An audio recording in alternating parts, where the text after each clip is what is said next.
টুনটুনি আর বিড়ালের কথা। গৃহস্থের ঘরের পিছনে বেগুন গাছ আছে। সেই বেগুন গাছের পাতা ঠুট দিয়ে সেলাই করে টুনটুনি পাখিটি তার বাসা বেঁধেছে। বাসার ভিতরে 3টি ছোট ছোট ছানা রয়েছে, খুব ছোট ছানা। তারা উড়তে পারে না, চোখও মেলতে পারে না, খালি হা করে আর চিচি করে।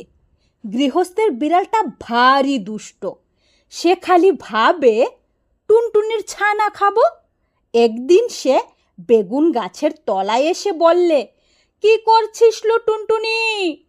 টুনটুনি তার মাথা হেঁট করে গাছের ডালে ঠেকিয়ে বললে, প্রণাম হই মহারানী।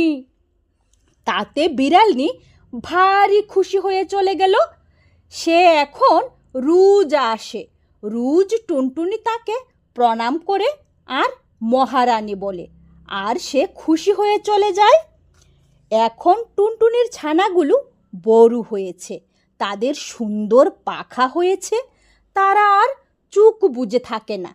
তা দেখে টুনটুনি তাদের বললে, বাছা, তোরা উড়তে পারবি? তবে দেখতু দেখি ওই তালগাছটার ডালে গিয়ে বসতে পারিস কিনা। ছানারা তক্ষুনি উড়ে গিয়ে তালগাছের ডালে বসলো।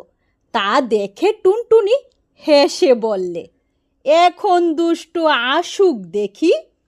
খানিক বাদেই বিড়াল এসে বলল, কি করছিস টুনটুনি? তখন টুনটুনি পা দেখিয়ে লাথি দেখিয়ে বললে, দূর হ লক্ষ্মী ছাড়া বিড়ালনি। বলি সে ফুড়ুক করে উড়ে পালালো। দুষ্ট বিড়াল দাঁত খিচিয়ে লাফিয়ে গাছে উঠে টুনটুনিকেও ধরতে পারলো না, ছানাও খেতে পেল না। খালি বেগুন কাটার খুচা খেয়ে নাকাল হয়ে ঘরে ফিরল।